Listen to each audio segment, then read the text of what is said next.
ഒരു വാർത്താ ദിനം കൂടി കഴിയാൻ പോകുന്നു. അപ്പോൾ ഒരു ദിവസത്തെ ഏറ്റവും പ്രധാനപ്പെട്ട വാർത്തകൾ പ്രേക്ഷകരിലേക്ക് എത്താൻ പോകുന്നു. ഒപ്പം ഒരുപാട് വിശേഷങ്ങളുണ്ട്, ഒരുപാട് സെഗ്മെന്റുകളുണ്ട്. അപ്പോൾ നമ്മുടെ കഥ പറച്ചിലുകളുണ്ട്, നിങ്ങളുടെ കഥ കേൾക്കലുണ്ട്, അങ്ങനെ എല്ലാം ഉണ്ട്. നമുക്ക് തുടങ്ങാം. എല്ലാ പ്രേക്ഷകർക്കും സ്വാഗതം. Good night with Prajan and Pravitha.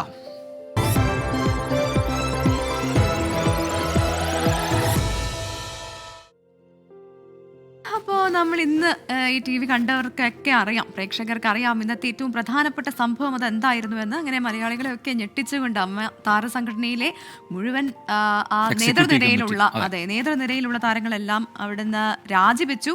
ഇനി അങ്ങോട്ട് എന്താണ് നടക്കാനിരിക്കുന്നത് എന്നുള്ളതാണ് ഏറെ ഉദ്വേഗഭരിതം. എനിക്ക് തോന്നുന്നു സിനിമാ കഥ പോലെ തോന്നുന്നു. തീർച്ചയായിട്ടും ചരിത്രത്തിൽ ആദ്യമായിട്ടാണ് അമ്മയിൽ ഇത്തരം ഒരു വലിയ പ്രതിസന്ധി ഉണ്ടാകുന്നത്. 2 മാസം കഴിഞ്ഞ ശേഷം ഒരു പുതിയ തെരഞ്ഞെടുപ്പ് നടക്കാൻ പോകുന്നു. പുതിയ ഭാരവാഹികൾ അപ്പോൾ ചുമതലയേൽക്കും എന്നാണ് നിലവിൽ ഇപ്പോൾ ഒഴിഞ്ഞിരിക്കുന്ന എക്സിക്യൂട്ടീവ് കമ്മിറ്റി അറിയിച്ചത്. അപ്പോൾ അതൊക്കെ എങ്ങനെയായിരിക്കും, ആരൊക്കെയാവും, അതൊന്നും ഇപ്പോഴൊരു വ്യക്തതയില്ല. എന്തായാലും വലിയ പ്രതിസന്ധി സിനിമാ മേഖലയിൽ ആകെ ഉണ്ടാകുന്നു. അത് ഈ ഹേമ കമ്മിറ്റി റിപ്പോർട്ട് വന്നതിന് പിന്നാലെയുള്ള ആരോപണങ്ങളെ അനുബന്ധിച്ചാണ്. മാത്രമല്ല, നേതൃനിരയിലേക്ക് ആര് വരണം എന്നത് സംബന്ധിച്ച് ഇപ്പോൾ തന്നെ സിനിമാ മേഖലയിൽ ഒരു ചർച്ച നടക്കുന്നുണ്ട്. പലരുടെയും പേര് ഉയർന്നു കേൾക്കുന്നുണ്ട്. ഇതുവരെ നമ്മൾ കേൾക്കാത്ത പേരുകളൊക്കെ കേൾക്കുന്നുണ്ട്. അപ്പം ലൈംഗിക ആരോപണങ്ങളിൽ ആടിയൊഴിഞ്ഞ താരസംഘടന അമ്മയുടെ പ്രസിഡന്റ് മോഹൻലാൽ അടക്കം മുഴുവൻ ഭരണസമിതിയും രാജിവെച്ചു.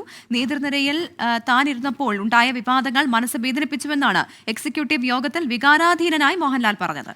പുതിയ ഭാരവാഹികളെ തെരഞ്ഞെടുക്കും വരെ നിലവിലെ നേതൃത്വം താൽക്കാലിക ഭരണ സംവിധാനമായി അവിടെ തുടരും. എന്നാൽ ഹേമ കമ്മിറ്റി റിപ്പോർട്ടിന്മേലും പിന്നീട് വന്ന ആരോപണങ്ങളിലും കൂടുതൽ വിശദീകരണത്തിന് തുനിയാതെ വാർത്താക്കുറിപ്പിറക്കി രാജി അറിയിക്കുകയായിരുന്നു അമ്മ എക്സിക്യൂട്ടീവ്. അപ്പോൾ കാണാം ഇന്നത്തെ ഏറ്റവും പ്രധാനപ്പെട്ട വാർത്ത, ടോപ്പ് സ്റ്റോറി.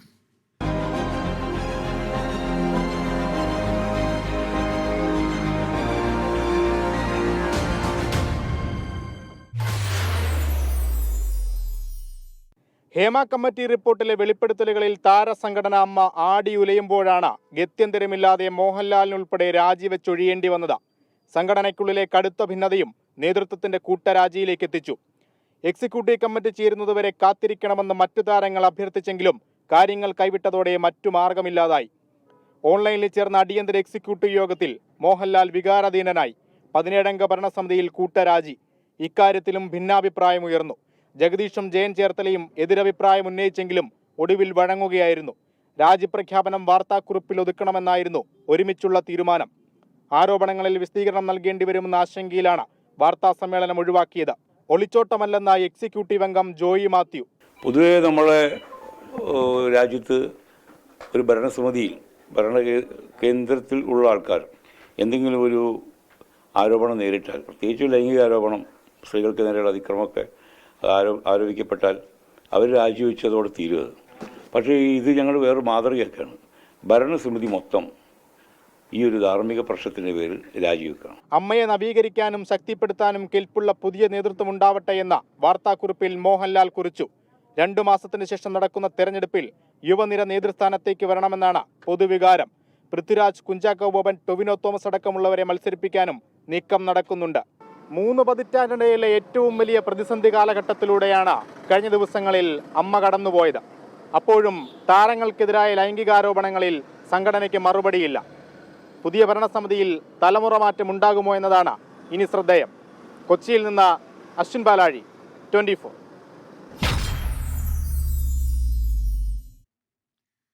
രൂപീകരണത്തിന്റെ 30-ാം വർഷത്തിലാണ് താരസംഘടനയായ അമ്മ. ഇന്നേ വരെ ഇല്ലാത്ത കൊടുങ്കാറ്റിൽ താരസംഘടന ആടിയുലയുകയാണ്.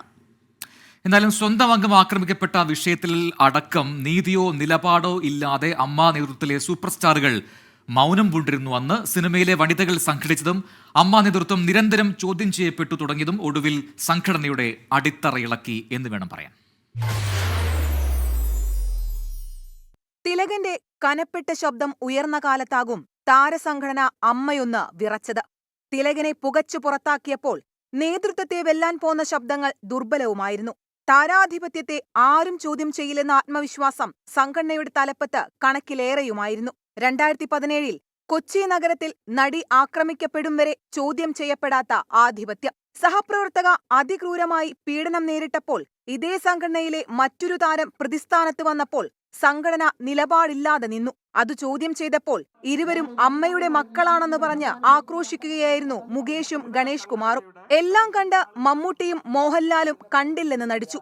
ആക്രമിക്കപ്പെട്ട നടിക്കൊപ്പം ദിലീപിന് വേണ്ടി പ്രാർത്ഥിക്കുന്നുവെന്ന വിചിത്ര നിലപാട് പരസ്യമായി പ്രഖ്യാപിച്ചു അന്ന് മോഹൻലാൽ. താരങ്ങളെന്ന അച്ചുതണ്ടിന് ചുറ്റും കറങ്ങുന്ന മലയാള സിനിമയുടെ ഗതിമാറ്റമായിരുന്നു അക്കാലത്ത് രൂപം കൊണ്ട വനിതാ കൂട്ടായ്മയായ WCC.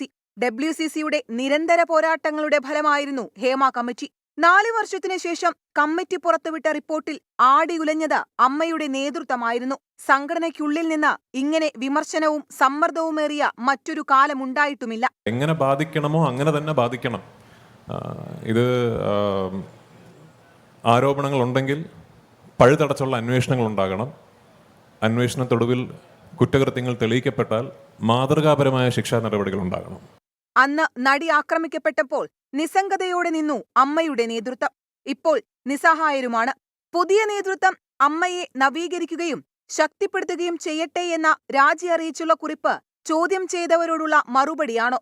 ഒരു കാര്യമുണ്ട്, 3 പതിറ്റാണ്ട് കാലത്തെ അമ്മയുടെ ചരിത്രത്തിൽ ഒരു സൂപ്പർ സ്റ്റാറിന്റെ നേതൃത്വത്തിലുള്ള ഭരണസമിതി പടിയിറങ്ങിപ്പോകുന്നത് ഇതാദ്യം. News desk 24. എന്തായാലും ഇന്ന് ഇങ്ങനൊരു തീരുമാനം, അതായത് ഒരു എക്സിക്യൂട്ടീവ് കമ്മിറ്റി ചേരണം നേരത്തെ അറിയിക്കുന്നു. അമ്മ എക്സിക്യൂട്ടീവ് കമ്മിറ്റിക്ക് ചേരും, അതിലായിരിക്കും തീരുമാനങ്ങൾ ഉണ്ടാവുമെന്ന് അറിയുന്നു. പക്ഷേ പിന്നീട് പ്രസിഡന്റായിരുന്ന മോഹൻലാൽ പറയുന്നു ആ എക്സിക്യൂട്ടീവിൽ പങ്കെടുക്കാൻ കഴിയില്ല എന്നറിയിക്കുന്നു. അങ്ങനെ ആ എക്സിക്യൂട്ടീവ് കമ്മിറ്റി മാറ്റിവെക്കുന്നു. ഇതാണ് ഇന്നലെയൊക്കെ നമ്മൾ അറിഞ്ഞ കാര്യങ്ങൾ. പിന്നീട് ഇന്ന് രാവിലെ തന്നെ വരികയായിരുന്നു അമ്മയിൽ നിന്നും രാജിവെക്കാനുള്ള സന്നദ്ധത മോഹൻലാൽ അറിയിക്കുന്നു എന്ന സൂചനകൾ വരുന്നു. അങ്ങനെ ഉച്ചയ്ക്ക് അടിയന്തര എക്സിക്യൂട്ടീവ് കമ്മിറ്റി യോഗം ചേരുകയാണ്. അതിലാണ് ഈ പറയുന്നത് പോലെ ഒരുപാട് അംഗങ്ങൾ രാജിക്കത്തുമായി രംഗത്ത് വരുന്നത്. അപ്പോൾ അതൊന്നും നേതൃത്വം ആദ്യം സ്വീകരിക്കുന്നില്ല. പക്ഷേ ആ ആവശ്യം അതിൽ ഉറച്ചു നിൽക്കുന്നു അംഗങ്ങൾ. തുടർന്ന് പിന്നീട് മോഹൻലാൽ തന്നെ ഇടപെടുന്നു. മോഹൻലാൽ ഒരു തീരുമാനമെടുക്കുന്നു. ഞാൻ മാത്രമല്ല, ഈ എക്സിക്യൂട്ടീവ് കമ്മിറ്റി മൊത്തമായി ഇത് പിരിച്ചുവിട്ടുകൊണ്ട് പുതിയൊരു ടീം വരട്ടെ എന്നൊരു തീരുമാനത്തിലേക്ക് എത്താനുണ്ടായത്. അപ്പോൾ അതാണ് ഒരു വലിയ പ്രതിസന്ധി. അപ്പോൾ പല ചോദ്യങ്ങൾ വരുന്നുണ്ട്. എന്തുകൊണ്ടാണ് ഈ പ്രശ്നം വരുമ്പോൾ അതിനെ നേരിടാതെ ഇങ്ങനെ ഒഴിഞ്ഞു മാറുന്നത്? അല്ലെങ്കിൽ അത് ആരോപണ വിധേയരുണ്ടെങ്കിൽ അവരെ മാറ്റി നിർത്തിക്കൊണ്ട് എന്തുകൊണ്ട് ഇപ്പോഴത്തെ ഭരണസമിതി മുന്നോട്ട് പോയിക്കൂടാ? അങ്ങനെയൊക്കെയുള്ള വിമർശനങ്ങൾ ഒരു ഭാഗത്ത് വരുന്നു. മറുഭാഗത്ത് പറയുന്നു നല്ല തീരുമാനമാണ്, പുതിയൊരു മാറ്റം ഉണ്ടാവട്ടെ, പുതിയ ടീം വരട്ടെ എന്ന് പറയുന്നവരുമുണ്ട്. എന്തായാലും അമ്മയുടെ പ്രതിസന്ധി ഘട്ടത്തിൽ ഒളിച്ചോടിയ പ്രസിഡന്റ് എന്ന് മോഹൻലാൽ അറിയപ്പെടും എന്നാണ് അന്തരിച്ച നടൻ തിലകന്റെ മകൾ സോണിയ തിലകൻ പറഞ്ഞത്. അമ്മ എക്സിക്യൂട്ടീവ് കമ്മിറ്റിയുടെ രാജി സ്വാഗതം ചെയ്യുന്നുവെന്ന് നടി ഉഷ ഹസീന പ്രതികരിച്ചു. നേതൃനിരയിലേക്ക് സ്ത്രീകൾ വരണമെന്ന് നടി ഗായത്രി വർഷ പറഞ്ഞു. കൂട്ടരാജിയുടെ ആവശ്യമില്ലെന്നും ആരോപണ വിധേയർ മാത്രം പുറത്തുപോയാൽ മതിയെന്നുമാണ് ഷമ്മി തിലകൻ ഈ വിഷയത്തിൽ നടത്തിയ പ്രതികരണം. സ്ത്രീകളെല്ലാം കൂടി ഒരുമിച്ചപ്പോൾ, അതായത് പെണ്ണൊരുമ്പെട്ടാൽ ബ്രഹ്മണ്യം തടക്കാനാവില്ല എന്നൊരു അവസ്ഥയിലാണ് ഇപ്പൊ ഇതെല്ലാം സംഭവിച്ചിരിക്കുന്നത്. എന്തായാലും അതൊരു പുതിയ ശുദ്ധികലശത്തിന് കാരണമാവുന്നതിൽ സന്തോഷമുണ്ട്. കൃത്യമായിട്ടും ഏത് തൊഴിലിടമാണോ, ഏത് പ്രവർത്തന രംഗമാണോ ആ രംഗത്തിന് ഉപയുക്തമാകുന്ന രീതിയിലേക്ക് അതിനെ വളർത്താൻ കഴിയുന്നില്ലെങ്കിൽ എത്ര കാലം നമ്മളത് പിടിച്ചു കൊണ്ടുപോയാലും അത് ഓട്ടോമാറ്റിക്കായിട്ട് ഇല്ലാതാവും.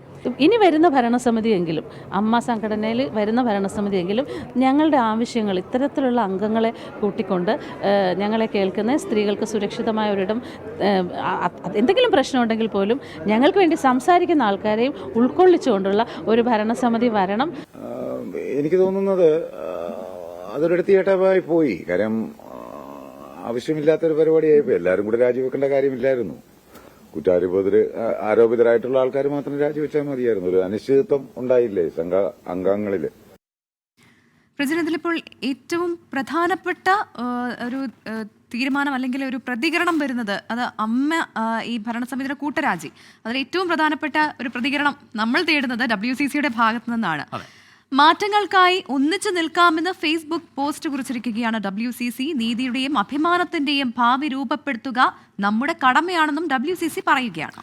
നമുക്കൊരു പൊതുവിപ്ലവം സൃഷ്ടിക്കാം എന്നും കുറിപ്പിൽ പറയുന്നുണ്ട്. നമുക്കറിയാം ഇതിൻ്റെ ഒരു ചരിത്രം നോക്കുകയാണെങ്കിൽ തന്നെ WCC നടത്തിയ സമരങ്ങൾ, അത് ഹേമ കമ്മിറ്റി ഫോം പിന്നാലെ ഫോം ചെയ്തതാണ് WCC. പിന്നീട് ഒരുപാട് പോരാട്ടങ്ങൾ, കമ്മിറ്റി റിപ്പോർട്ട് പുറത്തുവിടണമെന്ന് ആവശ്യപ്പെട്ടുള്ള അവരുടെ സമരങ്ങൾ, അതൊക്കെ ഈ ഘട്ടത്തിൽ ഓർക്കേണ്ടതുണ്ട്. എന്തായാലും ഈ രീതിയിൽ ഒരു പുതിയ നിലപാട് അറിയിച്ചിരിക്കുകയാണ് WCC എന്നതും ശ്രദ്ധേയമാണ്. ലൈംഗികാരോപണങ്ങൾക്ക് പിന്നാലെ നടനും MLAയുമായ മുകേഷ് സ്വന്തം തട്ടകത്തിലും ഒറ്റപ്പെടുകയാണ്. മുകേഷിന്റെ രാജി ആവശ്യപ്പെട്ട് CPI ദേശീയ നേതാവ് ആനി രാജ രംഗത്തെത്തി. ഇന്ന് ചേർന്ന CPIM കൊല്ലം ജില്ലാ സെക്രട്ടേറിയറ്റിൽ മുകേഷിനെതിരെ രൂക്ഷ വിമർശനമുയർന്നു. പരാതി ഉന്നയിച്ചവരുടെ വ്യക്തിത്വം ചോദ്യം ചെയ്തായിരുന്നു ആരോപണങ്ങൾക്ക് മുകേഷിന്റെ മറുപടി. LDF നേതാക്കൾ മൗനം തുടരുന്നതിനിടെയാണ് മുകേഷിന്റെ രാജി ആവശ്യപ്പെട്ട് CPI ദേശീയ നേതാവ് ആനി രാജ രംഗത്തെത്തിയത്. മുകേഷ് MLA സ്ഥാനം രാജിവെക്കണമെന്നും ഇക്കാര്യത്തിൽ സംസ്ഥാന സർക്കാർ മുൻകൈയെടുക്കണമെന്നും ആനി രാജ പറഞ്ഞു.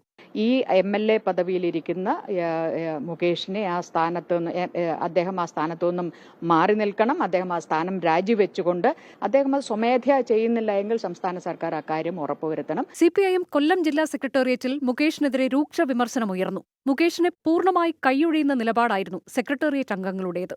ആരോപണങ്ങൾ പാർട്ടിക്ക് നാണക്കേടുണ്ടാക്കിയെന്ന് അംഗങ്ങൾ ചൂണ്ടിക്കാട്ടി. നിയമപരമായി പരിരക്ഷ ലഭിക്കേണ്ട ഓരോ വ്യക്തിക്കും ജനപ്രതിനിധികൾക്കും അതിൻ്റെതായിട്ടുള്ള പരിരക്ഷ ലഭിക്കും. എല്ലാ കാര്യങ്ങളെ സംബന്ധിച്ചിടത്തോളം സമഗ്രമായ അന്വേഷണം നടത്തി കാര്യങ്ങൾ പുറത്തു. മുകേഷിനെതിരെ വിയോജിപ്പ് പരസ്യമാക്കുന്നതായിരുന്നു CPIM കേന്ദ്ര കമ്മിറ്റി അംഗം PK ശ്രീമതിയുടെ പ്രതികരണം. അന്വേഷണം നേരിടുമ്പോൾ MLA എന്ന സംരക്ഷണം മുകേഷിന് ഗുണകരമാകില്ലെന്ന ധ്വനിയുണ്ട് ഈ പ്രതികരണത്തിന്. ജനപ്രതിനിധിയല്ല, മന്ത്രിയല്ല, ഗവർണറല്ല, വേറെ അതിലും മുകളിൽ ആരെങ്കിലും ആയാലും അവർ ഇവരോട് ഉത്തരം പറയാൻ ബാധ്യസ്ഥമാണ്. അന്വേഷണത്തെ സ്വാഗതം ചെയ്യുന്നുവെന്ന് മുകേഷ് പ്രതികരിച്ചു. എന്നാൽ പരാതി ഉന്നയിച്ചവരുടെ അന്തസ്സ് പ്രസ്താവനയിലുടനീളം മുകേഷ് ചോദ്യം ചെയ്തു.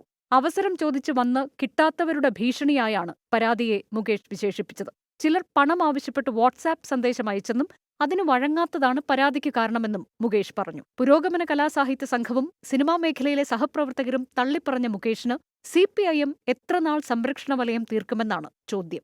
News desk 24. അതിനകത്ത് മറ്റൊരു വിഷയം എന്ന് വെച്ച് കഴിഞ്ഞാൽ, അതായത് ഈ ഹേമ കമ്മിറ്റി റിപ്പോർട്ട് പുറത്തു വന്നതിന് പിന്നാലെ വന്ന മറ്റ് ആരോപണങ്ങൾ, അതിലാണല്ലോ ഇപ്പോൾ ഈ പ്രശ്നങ്ങളൊക്കെ ഉണ്ടായത്. ഹേമ കമ്മിറ്റി റിപ്പോർട്ടിൽ ആരൊക്കെ എന്ത് മൊഴി കൊടുത്തു, അതൊന്നും ഇപ്പോഴും പുറത്തു വന്നിട്ടില്ല. ഗുരുതരമായ കാര്യങ്ങളുണ്ട് എന്ന് ജസ്റ്റിസ് ഹേമ തന്നെ വ്യക്തമാക്കിയതുമാണ്. അതിപ്പോൾ കോടതിയിലേക്ക് എത്തും. കോടതി ആ റിപ്പോർട്ടുകളെല്ലാം വായിക്കും. അതിനുശേഷം എന്തായാലും എന്താണ് കോടതിയിൽ തീരുമാനമെടുക്കുക എന്ന് നമുക്കറിയില്ല. പക്ഷേ മറ്റ് ആരോപണങ്ങളിൽ തന്നെ ഈ രീതിയിൽ അമ്മയിൽ ഒരു വലിയ പ്രതിസന്ധി ഉണ്ടായിരിക്കുകയാണ്. അതിൽ തന്നെ 2 തട്ടിലാണ് അതിലെ നേതൃത്വത്തിലെ ആൾക്കാർ എന്ന് പറയുന്നത് തന്നെ വലിയ ഗുരുതരമായ വിഷയമാണ്. ഇന്നിപ്പോൾ മറ്റൊരു പ്രതികരണം കൂടി വലിയ വാർത്താ പ്രാധാന്യം നേടി. ആ വാർത്തയിലേക്കാണ് നമ്മൾ ഇനി കിടക്കുന്നത്. BJP നേതൃത്വത്തെ വെട്ടിലാക്കി മുകേഷ് MLAക്ക് പിന്തുണയുമായി കേന്ദ്രമന്ത്രി സുരേഷ് ഗോപി. മുകേഷിന്റെ രാജി ആവശ്യം BJP ശക്തമാക്കുമ്പോഴാണ് സുരേഷ് ഗോപിയുടെ പ്രതികരണം വന്നത്. നിലപാടിലെ വൈരുദ്ധ്യത്തെക്കുറിച്ച് ചോദിച്ച മാധ്യമപ്രവർത്തകരെ സുരേഷ് ഗോപി കയ്യേറ്റം ചെയ്തു.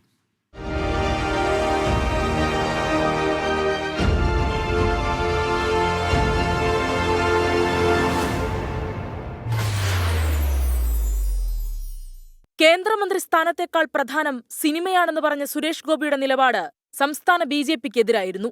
ലൈംഗികാരോപണ വിവാദത്തിലും സുരേഷ് ഗോപി സിനിമാക്കാർക്കൊപ്പം നിന്നതോടെ പാർട്ടി നേതൃത്വം പ്രതിക്കൂട്ടിലായി. ഗുരുതര ആരോപണം നേരിടുന്ന മുകേഷ് MLAയെ ചേർത്ത് നിർത്തിയായിരുന്നു സുരേഷ് ഗോപിയുടെ പ്രതികരണം. കോടതി വല്ലതും പറഞ്ഞോ മുകേഷിന്റെ കാര്യം? കോടതി പറയും. പക്ഷേ ഒരു വലിയ സംവിധാനത്തിന് തകിടം മറിക്കുകയാണ് നിങ്ങൾ. ഈ വിഷയങ്ങളെല്ലാം കോടതിയിലുണ്ടെങ്കിൽ കോടതിക്ക് ബുദ്ധിയുണ്ട്, കോടതിക്ക് യുക്തിയുണ്ട്, കോടതി തീരുമാനമെടുക്കും. നിങ്ങളിത് ആടിനെ തമ്മി തല്ലിച്ചിട്ട് ചോര കൂടി മാത്രമല്ല, നിങ്ങളൊരു സമൂഹത്തിൻ്റെ മാനസികാവസ്ഥയെ നിങ്ങൾ വഴിതെറ്റിച്ചു വിടുകയാണ്. മുകേഷിനെതിരായ പ്രതിഷേധങ്ങളുടെ മുനയൊടിഞ്ഞതോടെ BJP സംസ്ഥാന അധ്യക്ഷൻ K. സുരേന്ദ്രൻ മാധ്യമങ്ങൾക്ക് മുന്നിലേക്ക്. പാർട്ടി നിലപാട് പറയാൻ നേതൃത്വം ചുമതലപ്പെടുത്തിയിരിക്കുന്നത് തന്നെയാണെന്ന് K. സുരേന്ദ്രൻ. പാർട്ടി നിലപാട് പറയാൻ തൽക്കാലം പാർട്ടി ചുമതലപ്പെടുത്തിയിരിക്കുന്നത് ആ പാർട്ടിയുടെ അധ്യക്ഷനെയാണ്. പാർട്ടി നിലപാടിനോട് ചേർന്ന് പോകുക എന്നുള്ളതാണ് എല്ലാ പാർട്ടിയുടെ പ്രവർത്തകരും ചെയ്യേണ്ടത്. പക്ഷേ സ്വതന്ത്രമായ അഭിപ്രായങ്ങൾ പറയാനുള്ള ചലച്ചിത്ര നടൻ എന്നുള്ള നിലയിലുള്ള അദ്ദേഹത്തിൻ്റെ അഭിപ്രായത്തെ ഞാൻ വിലമുറച്ച് കാണുന്നില്ല. കാരണം അദ്ദേഹം ബഹുമാനനായിട്ടുള്ള ഒരു MP ആണ്, ഒരു ചലച്ചിത്ര നടൻ കൂടിയാണ്. തൃശൂർ രാമനിലയത്തിന് പുറത്തേക്ക് വന്ന സുരേഷ് ഗോപിയോട് മാധ്യമപ്രവർത്തകർ വീണ്ടും ചോദ്യമുന്നയിച്ചു. ഉത്തരം മുട്ടിയ കേന്ദ്രമന്ത്രി മാധ്യമപ്രവർത്തകരെ പിടിച്ചു തള്ളി. BJP അധ്യക്ഷൻ താങ്കളുടെ നിലപാട് തള്ളിയിരിക്കുകയാണ്.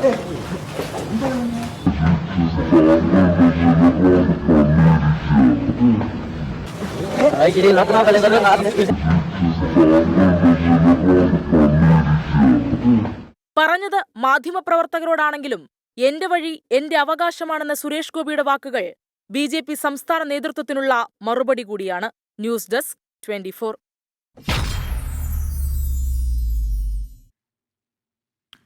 അപ്പോൾ എന്തായാലും ചോദ്യം ചോദിച്ച മാധ്യമപ്രവർത്തകർക്ക് നേരെ കയ്യേറ്റ ശ്രമം നടത്തിയ കേന്ദ്രമന്ത്രി സുരേഷ് ഗോപി മാപ്പ് പറയണം എന്ന് കേരള പത്രപ്രവർത്തക യൂണിയൻ ആവശ്യപ്പെടുന്നു. മന്ത്രിയുടെ മര്യാദ വിട്ട പെരുമാറ്റത്തെ യൂണിയൻ അപലപിച്ചു. ലോകത്തെവിടെയും ഒരു പരിഷ്കൃത സമൂഹവും അംഗീകരിക്കുന്ന നടപടിയല്ല ഇത്. ഇഷ്ടമല്ലാത്ത ചോദ്യം ചോദിക്കുന്ന മാധ്യമപ്രവർത്തകരെ കായികമായി നേരിട്ട് കളയാമെന്ന ചിന്തയാണ് സുരേഷ് ഗോപിക്കെന്ന് KUWJ കുറ്റപ്പെടുത്തി. സുരേഷ് ഗോപി മാധ്യമപ്രവർത്തകരെ പിടിച്ചു തള്ളേണ്ട ആവശ്യമില്ല എന്നായിരുന്നു BJP നേതാവ് MT രമേശ് പറഞ്ഞത്. അല്ല, അതിപ്പോൾ സുരേഷ് ഗോപി അദ്ദേഹത്തിൻ്റെ വ്യക്തിപരമായിട്ടുള്ള അഭിപ്രായം പറഞ്ഞായിരിക്കും. അദ്ദേഹം ഒരു സിനിമാ പ്രവർത്തകൻ കൂടിയാണല്ലോ, അതിൻ്റെ അടിസ്ഥാനത്തിൽ പറഞ്ഞതായിരിക്കാം. പക്ഷേ പാർട്ടി നിലപാട് പാർട്ടി പ്രസിഡന്റ് പറഞ്ഞിട്ടുണ്ട്. പാർട്ടി നിലപാട് പാർട്ടി പ്രസിഡന്റ് പറയുന്നതാണ്, അതാണ് അവസാനത്തെ നിലപാട്. അല്ല, നിങ്ങൾക്ക് അദ്ദേഹത്തിൻ്റെ മുഖത്ത് മൈക്ക് ചൂണ്ടാൻ സ്വാതന്ത്ര്യമുള്ളത് കൊണ്ടാണല്ലോ ഈ വിഷയമൊക്കെ ഉള്ളത്. ആ സ്വാതന്ത്ര്യം സുരേഷ് ഗോപി തരുന്നുണ്ടല്ലോ. നിങ്ങൾ മുഖ്യമന്ത്രിക്കെതിരായിട്ട് ഇങ്ങനെ മൈക്ക് ചൂണ്ടില്ലല്ലോ. മുഖ്യമന്ത്രിയുടെ 7 അയലത്ത് പോലും എടുക്കാൻ സാധിക്കില്ലല്ലോ. അപ്പോൾ മാധ്യമപ്രവർത്തകന്മാർ അങ്ങോട്ട് സ്വാതന്ത്ര്യം കാണിക്കുമ്പോൾ തിരിച്ച് സ്വാതന്ത്ര്യം ഇങ്ങോട്ട് കുറച്ച് മാറി നിൽക്കണം എന്നൊക്കെ പറയാനുള്ള സ്വാതന്ത്ര്യം അദ്ദേഹത്തിന് ഉണ്ടാകും. അതൊക്കെ വ്യക്തിപരമാണ്. അതൊക്കെ നമ്മളൊരു വലിയ വിഷയമായിട്ട് എടുക്കേണ്ടതില്ല. ഞാനത് കണ്ടിട്ടില്ല, വിഷ്വൽ കണ്ടിട്ടില്ല. അങ്ങനെ പിടിച്ചു തള്ളേണ്ട ആവശ്യമൊന്നുമില്ല. പക്ഷേ മാധ്യമപ്രവർത്തകന്മാരോട് സൗഹൃദപരമായിട്ട് ഇടപെടുന്ന ഒരു വ്യക്തിയാണല്ലോ സുരേഷ് ഗോപി. യെസ്, അപ്പോൾ ആ രീതിയിൽ തന്നെ BJPയിൽ നിന്ന് തന്നെ ഭിന്നാഭിപ്രായങ്ങൾ ഉണ്ടാകുന്നുണ്ട് എന്നുള്ളതാണ്. അപ്പോൾ അത് ആ രീതിയിൽ രാഷ്ട്രീയമായൊക്കെ തന്നെ ചർച്ച ചെയ്യപ്പെടുന്നുണ്ട് ആ മണ്ഡലത്തിൽ. ഒരുപാട് കമൻറ്റുകളും വരുന്നു നമ്മുടെ കമൻറ്റ് ബോക്സിൽ. പ്രേക്ഷകരുടെ ഈ വിഷയവുമായി ബന്ധപ്പെട്ടുകൊണ്ടുള്ള ഒരുപാട് കമൻറ്റുകൾ വായിക്കാം. റീന സതീശൻ പറയുന്നു, സുരേഷ് ഗോപി ഇനിയും സിനിമയിലെ കഥാപാത്രത്തിൽ നിന്നും ഇറങ്ങിയിട്ടില്ല എന്ന് തോന്നുന്നു. അവരുടെ വ്യക്തിപരമായ അഭിപ്രായമാണത്. അതെ, ആ രീതിയിലുള്ള കമൻസ് ഒരുപാടുണ്ട്. അതോടൊപ്പം വയസ്സ് കളിയാക്കി ചോദിച്ചതാണ്, ഇപ്പോഴത്തെ അമ്മയുടെ രാജിയൊക്കെ ആയിട്ട് ബന്ധപ്പെട്ടാണ്, ഈ സമയത്ത് എങ്ങനെ പാടാൻ തോന്നുന്നു എന്ന് ചോദിക്കുന്നുണ്ട്. പാട്ടിനെന്താണ് പ്രശ്നം? പാട്ട് പാടാലോ നമുക്ക്. നന്ദൂസ് വേൾഡ് പറയുന്നു, ഒരു സംഘടനയുടെ സമയോചിതമായ ഇടപെടലോ പ്രവർത്തനങ്ങളോ നടത്താൻ കഴിയാതെ പോയ ഒരു കൂട്ടം ആളുകളുടെ ഒളിച്ചോടൽ മാത്രമായാണ് തോന്നിയത് ഈ കൂട്ടരാജിയെക്കുറിച്ച്. ഒരു പ്രധാന സംഘടനയുടെ ഗൗരവം, മെച്യൂരിറ്റി ഇല്ലാത്തൊരു പ്രവൃത്തിയായിപ്പോയി എന്നൊക്കെ നന്ദൂസ് വേൾഡ് ഈ ഇന്നത്തെ അമ്മയുടെ ഈ നടപടിയെ പറയുന്നുണ്ട്, വിമർശിക്കുന്നുണ്ട്. അങ്ങനെ പ്രേക്ഷകരും അവരുടെ അഭിപ്രായങ്ങൾ നമ്മുടെ കമന്റ് ബോക്സിൽ രേഖപ്പെടുത്തും. അതെ, മിനി ബാബു കളിയാക്കിക്കൊണ്ടൊരു കമന്റ് ഇട്ടിട്ടുണ്ട്, അമ്മ മഴക്കാരന് കണ്ണു നിറഞ്ഞു എന്ന ആ പാട്ട് പാടണേ, ഇന്ന് പാടാൻ പറ്റിയ പാട്ട് അതാണ് എന്ന് പറയുന്നു. ഒപ്പം തന്നെ ഈ സിനിമയുമായി ബന്ധപ്പെട്ട ഒരുപാട് വാർത്തകൾ ഇപ്പോൾ നിറഞ്ഞു നിൽക്കുകയാണ്, അറിയാമല്ലോ. ഇപ്പോൾ റഷീദ സുലൈമാൻ പറയുന്നു, TV കാണാൻ പറ്റുന്നില്ല, എന്തൊരു കഷ്ടമാണ് എന്ന് ചോദിക്കുന്നുണ്ട്. ആ രീതിയിൽ ഒരുപാട് കമന്റ്സ് ഉണ്ട്, നമുക്ക് പലതും വായിക്കാൻ പറ്റുന്നതല്ല, പോകുന്നില്ല. അപ്പോൾ മറ്റ് റിപ്പോർട്ടുകളിലേക്ക് കൂടി പെട്ടെന്ന് നമുക്കൊന്ന് പോവാം. വയനാടിലെ മുണ്ടക്കൈ ചൂരൽമല ഉരുൾപൊട്ടൽ, അതിൻ്റെ ആ ദുരന്തം പ്രധാന ചർച്ചയാകാതെ പോയി ഇന്നത്തെ പ്രധാനമന്ത്രി മുഖ്യമന്ത്രി കൂടിക്കാഴ്ചയിൽ എന്നത് ഒരു പ്രധാനപ്പെട്ട വാർത്തയായി ഇന്ന് ഇടം പിടിച്ചു. പുനരധിവാസം സംബന്ധിച്ച വിശദമായ നിവേദനം കൂടിക്കാഴ്ചയിൽ മുഖ്യമന്ത്രി പ്രധാനമന്ത്രിക്ക് കൈമാറിയില്ല. പ്രധാനമന്ത്രിയുടെ ഔദ്യോഗിക വസതിയിലായിരുന്നു ഇരുവരും തമ്മിലുള്ള കൂടിക്കാഴ്ച.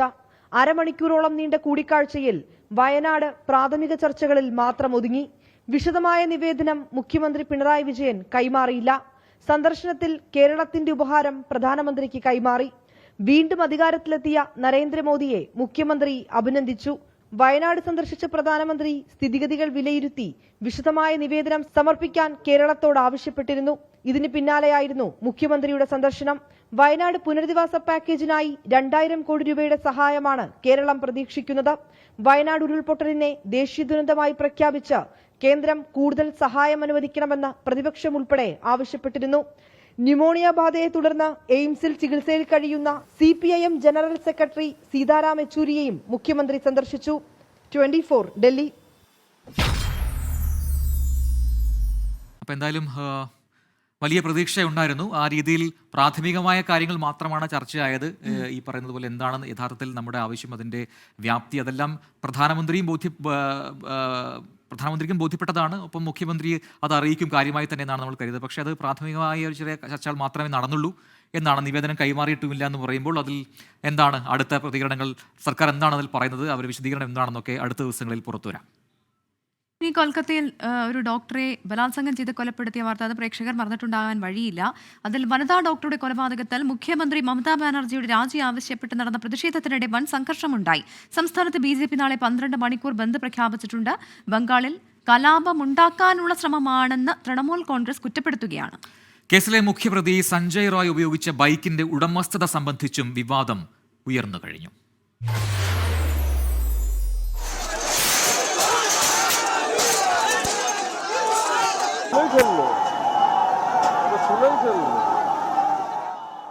പ്രതികളെ സംരക്ഷിക്കാൻ ശ്രമിച്ചെന്നാരോപിച്ച് വിദ്യാർത്ഥികളുടെ പേരിൽ സെക്രട്ടേറിയറ്റിലേക്ക് പ്രഖ്യാപിച്ച മാർച്ച് BJP കൈയടക്കി. ഹൗറയിൽ നിന്ന് ആരംഭിച്ച മാർച്ച് തടയാൻ പോലീസ് വൻ ക്രമീകരണങ്ങൾ ഒരുക്കി.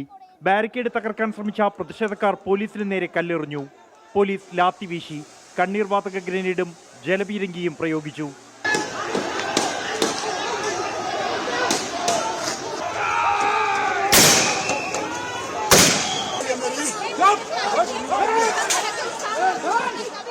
പ്രതിഷേധക്കാരെ പോലീസ് കസ്റ്റഡിയിൽ എടുത്തതിനെതിരെ BJP അധ്യക്ഷൻ സുഗന്ധ മജുംദാറിന്റെ നേതൃത്വത്തിൽ പോലീസ് ആസ്ഥാനത്തേക്ക് മാർച്ച് നടത്തി.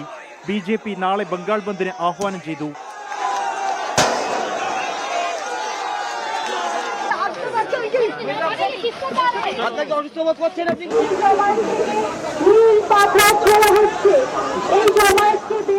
പ്രതിഷേധത്തിന്റെ പേരിൽ അക്രമം അഴിച്ചുവിടാനാണ് ശ്രമമെന്ന് TMC ആരോപിച്ചു. സംസ്ഥാനത്തെ എല്ലാ സർക്കാർ സ്ഥാപനങ്ങളും നാളെ തുറന്നു പ്രവർത്തിക്കുമെന്ന് സംസ്ഥാന സർക്കാർ ഉത്തരവിറക്കി. അതേസമയം മുഖ്യപ്രതി സഞ്ജയ് റോയിയുടെ സുഹൃത്ത് ASI അനൂപ് ദത്തയെ നുണപരിശോധന നടത്താൻ CBIക്ക് കോടതിയുടെ അനുമതി ലഭിച്ചു. സഞ്ജയ് റോയ് ഉപയോഗിച്ചിരുന്ന ബൈക്ക് പോലീസ് കമ്മീഷണറുടെ പേരിൽ രജിസ്റ്റർ ചെയ്തതാണെന്ന് CBI അറിയിച്ചു. പോലീസിനായി വാങ്ങുന്ന വാഹനങ്ങളെല്ലാം കമ്മീഷണറുടെ പേരിൽ രജിസ്റ്റർ ചെയ്യുക പതിവാണെന്നാണ് കൊൽക്കത്ത പോലീസിന്റെ വിശദീകരണം. കൊലപാതകത്തിൽ CBI 5 നഴ്സിംഗ് ജീവനക്കാരെ ചോദ്യം ചെയ്യാൻ വിളിപ്പിച്ചു. മുൻ പ്രിൻസിപ്പൽ സന്ദീപ് ഘോഷിനെ തുടർച്ചയായി 11ാം ദിവസവും CBI ചോദ്യം ചെയ്തു. സന്ദീപ് ഘോഷിനെതിരെ EDയും അന്വേഷണം നടത്തും. 24 ഡൽഹി. പ്രധാനപ്പെട്ട ഒരു രാഷ്ട്രീയ വാർത്ത ഇപ്പോൾ വരുന്നുണ്ട്, അതിലേക്കാണ് ഇനി. നമ്മൾ പ്രതീക്ഷിച്ച വാർത്തയാണിത്. BJPയിൽ ചേരാൻ തീരുമാനിച്ചതായി ജാർഖണ്ഡ് മുൻ മുഖ്യമന്ത്രിയും മുതിർന്ന JMM നേതാവുമായ ചമ്പൈ സോറൻ പ്രധാനമന്ത്രി നരേന്ദ്രമോദിയുമായും അമിത് ഷായുമായും അദ്ദേഹം കൂടിക്കാഴ്ച നടത്തിയതായി മുൻപ് തന്നെ വിവരം ലഭിച്ചിരുന്നു. ഇവരുടെ നേതൃത്വത്തിൽ വിശ്വസിച്ചാണ് തീരുമാനം എടുക്കുന്നതെന്നാണ് ചമ്പൈ സോറൻ ഇപ്പോൾ പറഞ്ഞത്. തന്റെ വേദന പ്രകടിപ്പിക്കാൻ കഴിയുന്ന ഒരിടം JMMൽ ഉണ്ടായിരുന്നില്ല എന്നും ചമ്പൈ സോറൻ പറഞ്ഞു. വിനീത VG ചേരുന്നുണ്ട് ഡൽഹിയിൽ നിന്നും കൂടുതൽ വിവരങ്ങളുമായി. വിനീത, BJPയിലേക്ക് തന്നെ എന്ന് ചമ്പൈ സോറൻ ഉറപ്പിച്ചു കഴിഞ്ഞു. ആ രീതിയിലുള്ള തീരുമാനം ഇപ്പോൾ അറിയിക്കുന്നു. എന്തൊക്കെ ചർച്ചകൾ ഇതിന് മുന്നോടിയായി നടന്നിട്ടുണ്ട്? പ്രജൻ സൂചിപ്പിച്ചതുപോലെ തന്നെ ഈ JMM വിട്ടതിന് ശേഷം ഇനി പുതിയ പദ്ധതികൾ ഉണ്ടാകുമെന്ന തരത്തിലൊക്കെ ചില അഭ്യൂഹങ്ങൾ നിലനിന്നിരുന്നു. ഇതിനിടയിലാണ് ഇന്ന് രാവിലെ തന്നെ അസം മുഖ്യമന്ത്രി ഹിമന്ത് ബിശ്വ ശർമ്മ ഇങ്ങനെയൊരു പ്രഖ്യാപനം നടത്തിയിട്ടുണ്ടായിരുന്നത്. ചെമ്പൈ സോറൻ BJPയിലേക്ക് പോകുമെന്നും ഈ വെള്ളിയാഴ്ച അദ്ദേഹം BJPയിൽ അംഗത്വം സ്വീകരിക്കുമെന്നുമാണ് അദ്ദേഹം പ്രഖ്യാപിച്ചിട്ടുണ്ടായിരുന്നത്. ഇതിന് പിന്നാലെയാണ് ഈ ഹിമന്ത് ബിശ്വ ശർമ്മയുടെ ആ പ്രഖ്യാപനത്തെ സ്ഥിരീകരിച്ചുകൊണ്ട് ചെമ്പൈ സോറൻ തന്നെ രംഗത്തെത്തിയിട്ടുണ്ടായിരുന്നത്. തന്റെ എക്സ്പോസ്റ്റിലൂടെയാണ് അദ്ദേഹം ഇക്കാര്യം വ്യക്തമാക്കിയത്. പ്രധാനമന്ത്രി നരേന്ദ്രമോദിയും ഒപ്പം തന്നെ ആഭ്യന്തരമന്ത്രി അമിത്ഷായുടെയും നേതൃത്വത്തെ താൻ ബഹുമാനിക്കുന്നു, ആ നേതൃത്വത്തെ താൻ വിശ്വസിക്കുന്നു എന്നാണ് അദ്ദേഹം ഈ എക്സ്പോസിൽ കുറിച്ചിരിക്കുന്നത്. ഒപ്പം തന്നെ ആ നേതൃത്വത്തിൽ നിന്നുകൊണ്ട് തന്നെ അവർക്കൊപ്പം ചേരാൻ താൻ തീരുമാനിച്ചിരിക്കുന്നു, താൻ BJPയിൽ ചേരാൻ തീരുമാനിച്ചിരിക്കുന്നുവെന്നും അദ്ദേഹം വ്യക്തമാക്കിയിട്ടുണ്ട്. ഇനിയുള്ള തന്റെ പുതിയ പ്രവർത്തനം ജാർഖണ്ഡിലുള്ള സാധാരണക്കാർക്ക് വേണ്ടിയാണെന്നും പിന്നോക്ക വിഭാഗത്തിൽപ്പെട്ട ആളുകൾക്ക് വേണ്ടിയാണ്, അവിടുത്തെ കർഷകർക്കും സ്ത്രീകൾക്കും തൊഴിലാളികൾക്കും വേണ്ടി താൻ പോരാടുമെന്നും അദ്ദേഹം വ്യക്തമാക്കിയിരിക്കുകയാണ്. അതായത് നേരത്തെ പ്രജൻ സൂചിപ്പിച്ചതുപോലെ തന്നെ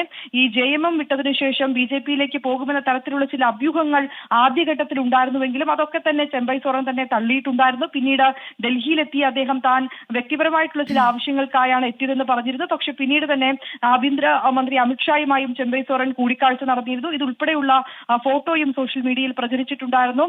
അസം മുഖ്യമന്ത്രി ഹിമന്ത് ബിശ്വ ശർമ്മയാണ് ആ ഫോട്ടോ ഉൾപ്പെടെ എക്സ്പോസിൽ കുറിച്ചുകൊണ്ട് BJPയിലേക്ക് എന്നുള്ള പ്രഖ്യാപനം നടത്തിയിരുന്നത്. ഇതിന് പിന്നാലെയാണ് താൻ BJPയിലേക്ക് പോകുന്നുവെന്ന് അദ്ദേഹം വ്യക്തമാക്കുന്നു. ഒപ്പം തന്നെ അദ്ദേഹം പറയുന്ന മറ്റു ഗുരുതരമായിട്ടുള്ള ഒരു കാര്യം, തനിക്ക് ചില വേദനകൾ പാർട്ടിയിൽ നിന്നുണ്ടായിരുന്നു, JMMൽ നിന്നുണ്ടായിരുന്നു. ആ വേദനകൾ തനിക്ക് തുറന്നു പറയാൻ ഒരിടം അത് JMMൽ ഇല്ലാതെ പോയി എന്നാണ് അദ്ദേഹം പറയുന്നത്. ആദ്യഘട്ടത്തിലൊക്കെ അദ്ദേഹം വ്യക്തമാക്കിയിരുന്നത് ഈ പാർട്ടി വിടുന്ന തനിക്ക് ഇനി 3 ഓപ്ഷനുകളാണ് തനിക്ക് മുൻപിലുള്ളത്. അതിലൊന്ന് രാഷ്ട്രീയം വിടുക, അല്ലെങ്കിൽ ഒരു സ്വതന്ത്രമായ ഒരു സംഘടന രൂപീകരിച്ച് മുന്നോട്ട് പോവുക, അതുമല്ലെങ്കിൽ മറ്റൊരു കൂട്ടാളിയുമായി ഒന്നിച്ചു മുന്നോട്ട് പോവുക എന്നുള്ളത് തന്നെയായിരുന്നു. ഇതിൽ താൻ ജനങ്ങളോട് തന്നെ തന്റെ അഭിപ്രായം ചോദിച്ചപ്പോൾ രാഷ്ട്രീയം വിടുന്നതിനോട് ജനങ്ങൾക്ക് യോജിപ്പുണ്ടായിരുന്നില്ല. ഇതിനെ തുടർന്നാണ് ഈ പുതിയ തീരുമാനമെന്നും അദ്ദേഹം വ്യക്തമാക്കിയിട്ടുണ്ട്. പ്രജിൻ, നമ്മൾ ഇങ്ങനൊരു തീരുമാനം എന്തായാലും ചമ്പൈ സോറൻ എടുക്കുമെന്നുള്ള കാര്യം മുൻപ് തന്നെ അദ്ദേഹത്തിന്റെ നീക്കത്തിലൂടെ പ്രതീക്ഷിച്ചിരുന്നതാണ്. അദ്ദേഹം ഡൽഹിയിലെത്തുകയും അദ്ദേഹത്തോടൊപ്പം മറ്റ് MLA-മാർ ഡൽഹിയിലെത്തുകയും BJP നേതൃത്വവുമായി കൂടിക്കാഴ്ച നടത്തി എന്നുള്ള വാർത്തകളൊക്കെ പുറത്ത് വന്നിരുന്നുവെങ്കിലും അദ്ദേഹം അത് തള്ളുകയാണ് ഉണ്ടായത്. പക്ഷേ ഇപ്പോൾ ഒടുവിൽ അത് സ്ഥിരീകരിച്ച് തന്നെ ചമ്പൈ സോറൻ രംഗത്തെത്തിയിരിക്കുകയാണ്. ഇനി JMMൽ ഇല്ല, BJPയിലേക്കാണ് എന്നുകൂടി അദ്ദേഹം ഉറപ്പിച്ചു പറയും. വിനീത VG ആണ് ആ വാർത്തയുടെ വിശദാംശങ്ങൾ നൽകിയത്. ഇനിയിപ്പോൾ മറ്റൊരു പ്രധാനപ്പെട്ട വാർത്ത ഇപ്പോൾ വരുന്നു. സിനിമാ മേഖലയിലെ സ്ത്രീകൾക്ക് പരാതി നൽകാൻ സംവിധാനമൊരുക്കിയിരിക്കുന്നു പോലീസ്. അന്വേഷണ സംഘത്തിലെ DIG അജീത ബീഗത്തിന്റെ ഇമെയിൽ വിലാസത്തിലും ഇനി പറയുന്ന ഫോൺ നമ്പർ 0471 233-0747 എന്ന നമ്പറിലും പരാതികൾ അറിയിക്കാം. അജീഷ് ജയകുമാർ തിരുവനന്തപുരത്ത് ചേരുന്നുണ്ട്. അജീഷ്, കൂടുതൽ പേർ പരാതിയുമായി എത്തിയതുകൊണ്ടാണോ ഇത്തരം ഒരു സംവിധാനം ഇപ്പോൾ പോലീസ് ഒരുക്കിയിരിക്കുന്നത്? പ്രവിത, എന്തായാലും നിലവിൽ ഈ മാധ്യമങ്ങളിലൂടെയും സോഷ്യൽ മീഡിയയിലൂടെയും ആരോപണം ഉന്നയിച്ചവർ മാത്രമാണ് നിലവിലെ പുതിയ പ്രത്യേക അന്വേഷണ സംഘത്തിന് മുന്നിൽ പരാതി നൽകിയിട്ടുള്ളത്. അതിൽ പലരെയും ഈ അന്വേഷണ ഉദ്യോഗസ്ഥർ നേരിട്ട് ഫോണിൽ ബന്ധപ്പെട്ടിരുന്നു. അതിനുശേഷമാണ് പലരും പരാതി നൽകാൻ തയ്യാറായത്. ഇതിനെ തുടർന്നാണ് കൂടുതൽ പേർ ഇത്തരത്തിൽ ലൈംഗിക ചൂഷണത്തിന് ഇരയായിട്ടുണ്ടെങ്കിൽ അവർക്ക് പരാതി നൽകാൻ ഇങ്ങനെ ഒരു സൗകര്യം പോലീസ് ഒരുക്കിയിട്ടുള്ളത്. തിരുവനന്തപുരം റേഞ്ച് DIGയുടെ ഒഫീഷ്യൽ മെയിൽ ഐഡിയും ഒപ്പം ഒരു ലാൻഡ് ഫോൺ നമ്പറുമാണ് നൽകിയിട്ടുള്ളത്. അതിലേക്ക് അവർക്ക് പരാതികൾ അയക്കാം. പരാതികൾ അയച്ചു കഴിഞ്ഞാൽ അവരെ ഉദ്യോഗസ്ഥർ ബന്ധപ്പെടും, മൊഴിയെടുക്കും. അതിൽ കഴമ്പുണ്ടെങ്കിൽ കേസെടുത്ത് അന്വേഷിക്കും. എന്തായാലും നിലവിൽ 3 നടിമാരും 3 സിനിമാ പ്രവർത്തകരാണ് നിലവിൽ പരാതി നൽകിയിട്ടുള്ളത്. അതിൽ പ്രമുഖ നടന്മാർക്കെതിരെ അടക്കമുള്ള പരാതികളുണ്ട്. അവരുടെയൊക്കെ മൊഴി നാളെ പോലീസ് രേഖപ്പെടുത്തി തുടങ്ങും. ശരി, അജീഷ് ജയകുമാറാണ് വിശദാംശങ്ങൾ നൽകിയത്.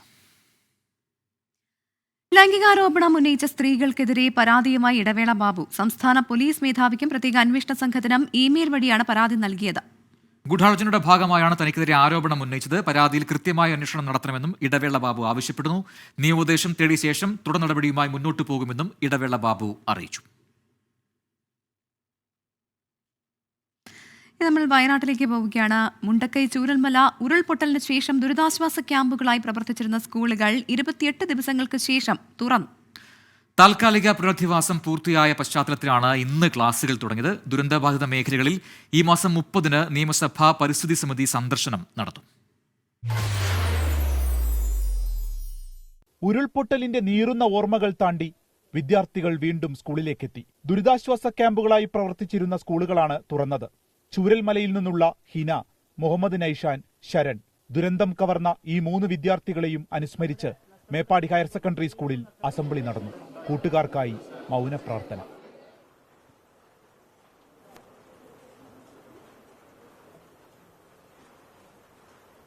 അവള് ഇന്ന് എൻ്റെ കൂടെ ഇവിടെ ഇരിക്കേണ്ട അവളിപ്പോ ഞങ്ങളുടെ കൂടെ ഇല്ല. അപ്പൊ എല്ലാവർക്കും ഒരു വിഷമം തന്നെയാണ്. പിന്നെ കുറെ പേർക്ക് വീട് പോയി, എൻ്റെ ഒരു ബെസ്റ്റ് ഫ്രണ്ടിന് അനിയത്തി പോയി. അങ്ങനെ എല്ലാവർക്കും എന്തെങ്കിലും ഒരു ഇതായിട്ട് ഭയങ്കരമായിട്ട് അഫക്റ്റ് ചെയ്തിട്ടുണ്ട് എല്ലാവരും. സ്കൂളിൽ പഠിക്കുന്ന നിരവധി വിദ്യാർത്ഥികളുടെ വീടുകൾ തകർന്നിട്ടുണ്ട്. പ്രിയപ്പെട്ടവർ ഇല്ലാതായിട്ടുണ്ട്. കുട്ടികൾക്ക് പ്രത്യേക കൗൺസിലിംഗ് നൽകും. അപ്പം കൗൺസിലിംഗ് ഇപ്പം നമ്മൾ ക്യാമ്പുകൾ തോറും ഡിപ്പാർട്ട്മെന്റിന്റെ ഒക്കെ കൗൺസിലിംഗ്, പല ഡിപ്പാർട്ട്മെന്റുകളുടെയും സ്ഥിരമായിട്ട് ഇവിടെ കൗൺസിലിംഗ് ഉണ്ടായിരുന്നു. രാവും പകലും ഉണ്ടായിരുന്നു. അതുകൂടാതെ ഇന്നിപ്പം നമ്മുടെ പോലീസ് ഡിപ്പാർട്ട്മെന്റിന്റെ ആണ്. അവർ 3 കൗൺസിലേഴ്സ് ഇവിടെ വരുന്നുണ്ട്. മൊത്തം എല്ലാ കുട്ടികളും ഇപ്പം അവരുടെ കൂടെയുള്ളവരാണല്ലോ. എല്ലാ കുട്ടികൾക്കും അതുപോലെ തന്നെ ഈ കുട്ടികളെ സെപ്പറേറ്റ് ആയിട്ടും കൗൺസിൽ ചെയ്യാം. മേപ്പാടി ഹയർ സെക്കൻഡറി സ്കൂളിലേക്കാണ് ദുരന്തത്തിന്റെ നേർക്കാഴ്ചയായ വെള്ളാർമല സ്കൂൾ മാറ്റുന്നത്. ഇതിനായി 12 ക്ലാസുകൾ ഒരുങ്ങിക്കഴിഞ്ഞു. ദുരന്ത മേഖലയിൽ നിന്നുള്ള വിദ്യാർത്ഥികൾക്ക് സെപ്റ്റംബർ 2-ന് പ്രവേശനോത്സവത്തോടെ ക്ലാസുകൾ ആരംഭിക്കും. ടീം 24 വയനാട്. എന്തായാലും ആ മേഖലയിലൊക്കെയുള്ള കുട്ടികൾ വീണ്ടും ക്ലാസ് റൂമിലേക്ക് വരുന്നു. അതൊരു പോസിറ്റീവ് കാര്യമാണ്. ഇനി ലൈഫ് ആ രീതിയിൽ മുന്നോട്ട് പോകട്ടെ. അതിന് കരുത്ത് ആ കുട്ടികൾക്ക് ഉണ്ടാവട്ടെ. നമുക്ക് അല്പം പോസിറ്റീവായിട്ടുള്ള ഒരു വാർത്തയിലേക്ക് പോകാം. വനിതാ 2020 ലോകകപ്പിനുള്ള ഇന്ത്യൻ ടീമിൽ 2 മലയാളികൾ ഇടം പിടിച്ചിട്ടുണ്ട്. സജന സജീവനും ആശാ ശോഭനയും 15-അംഗ ടീമിൽ ഇടം പിടിച്ചു. ലോകകപ്പ് ടീമിന്റെ ഭാഗമായതിൽ സന്തോഷമെന്ന് ആശാ ശോഭന 24-നോട് പറഞ്ഞു.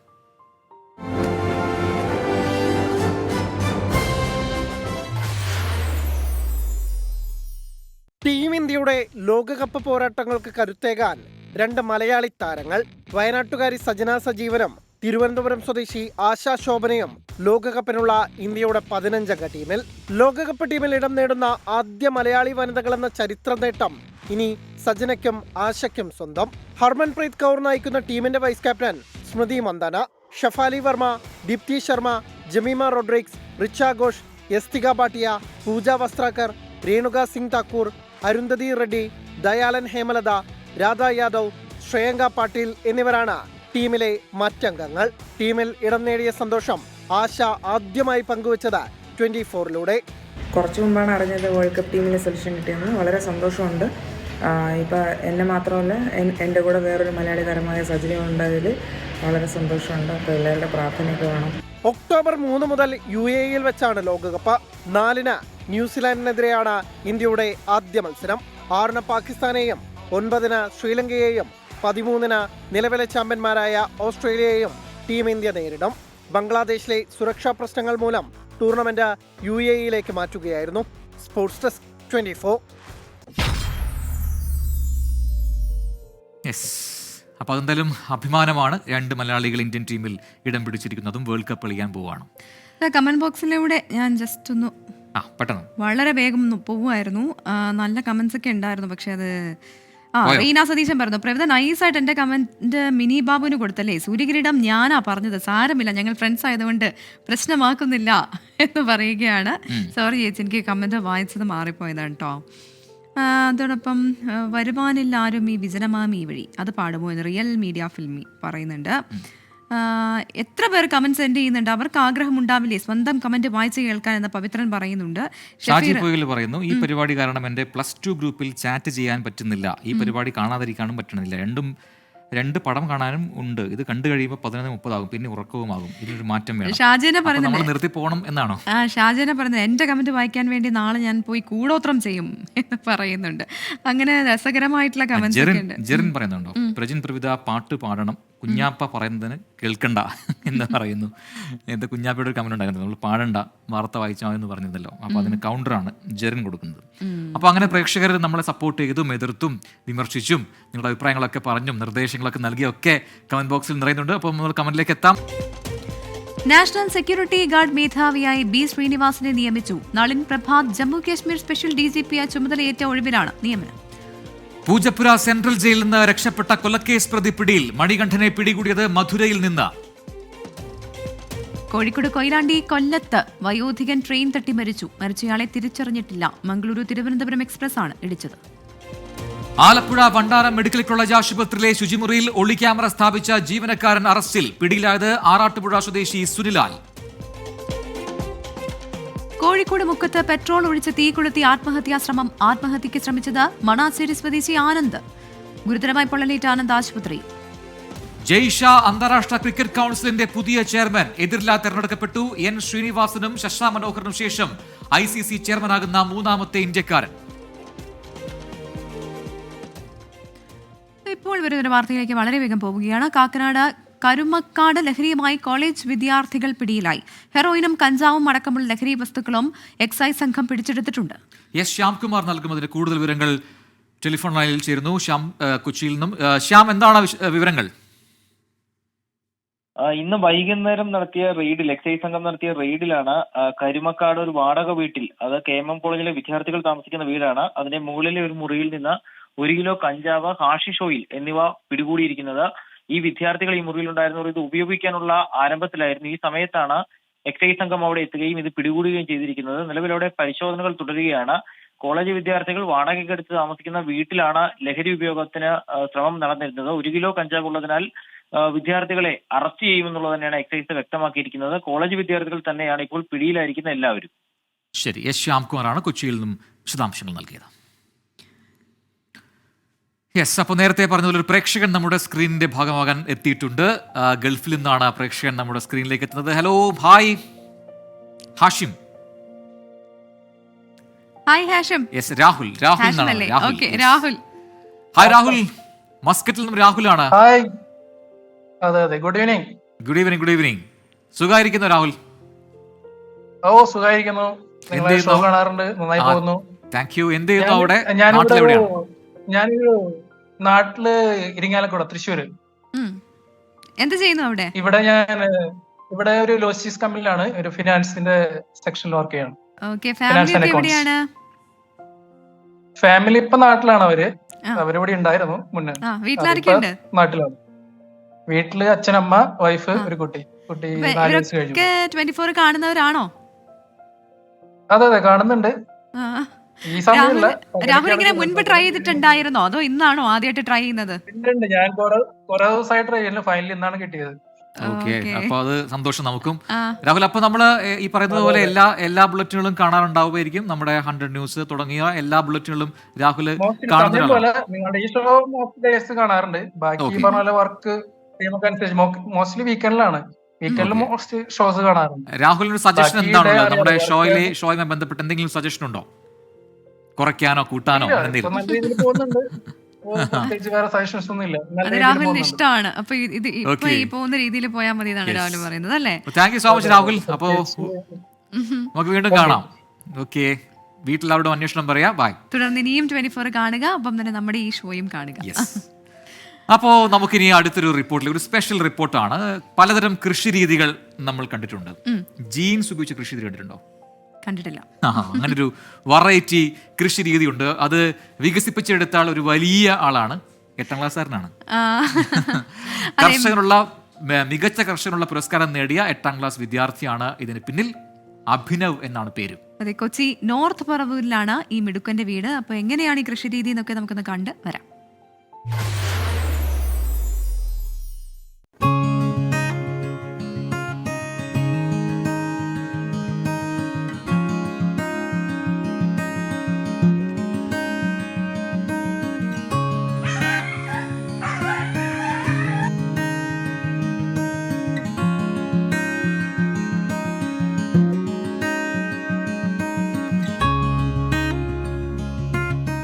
കോവിഡ് കാലത്ത് വീട്ടുമുറ്റത്ത് വാഴയുടെയും മരച്ചീനിയുടെയും ഒരു തൈ വെച്ച് തുടങ്ങിയതാണ് അഭിനവ്. അന്നു മുതൽ അഭിനവിന് കൃഷി ഒരു അഭിരുചിയായി മാറി. ഞാറ്റുവേലയ്ക്ക് സ്കൂളിൽ നിന്ന് ലഭിച്ച പച്ചക്കറി തൈകൾ വീട്ടുമുറ്റത്ത് നട്ടു. നിർഭാഗ്യവശാൽ അമ്മയുടെ വളർത്തുകോഴികൾ മുഴുവനും നശിപ്പിച്ചു. അന്നു മുതൽ തന്റെ കൃഷിക്കായി ഒരു പോംവഴി അവൻ കണ്ടെത്തി. അതായിരുന്നു പഴയ ജീൻസ് ഉപയോഗിച്ച് കൃഷി ചെയ്യാനുള്ള ആശയം.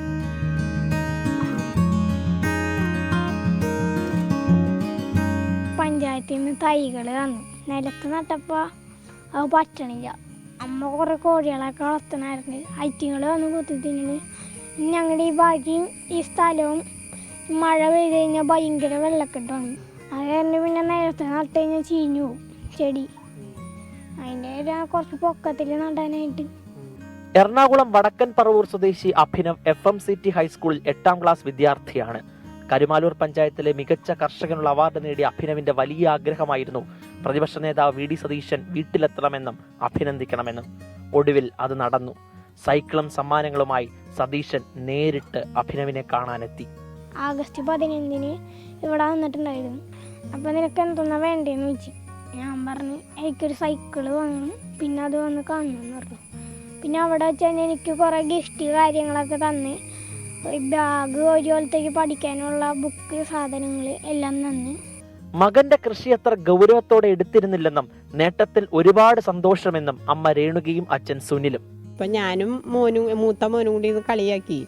പക്ഷെ അതൊന്നും ഇപ്പം വകവച്ചില്ല. വകവയ്ക്കാണ്ട് ഇങ്ങനെ ഇന്ന് കഴിഞ്ഞപ്പോൾ ഞാൻ മുറ്റത്ത് ഇറങ്ങിയപ്പോഴാണ് ഇതിങ്ങനെ കാണുന്നത്. കണ്ടു കഴിഞ്ഞപ്പോൾ നല്ല ഇഷ്ടമായി. അഭിനവിനെ തേടി ഒട്ടേറെ അവാർഡുകളും സമ്മാനങ്ങളും എത്തുന്നുണ്ട്. ഒരാഗ്രഹം കൂടിയുണ്ട് ഈ കുട്ടി കർഷകന്. കൃഷിമന്ത്രി P. പ്രസാദ് വീട്ടിലെത്തി അഭിനന്ദിക്കണം. മന്ത്രിയുമായി കുറച്ച് സംസാരിക്കണം. ഒരുപാട് സ്വപ്നങ്ങൾ മുന്നിലുണ്ടെങ്കിലും സാമ്പത്തിക പരിമിതി അഭിനവിനെയും കുടുംബത്തെയും പലതിൽ നിന്നും പിന്നോട്ട് വലിക്കുന്നു.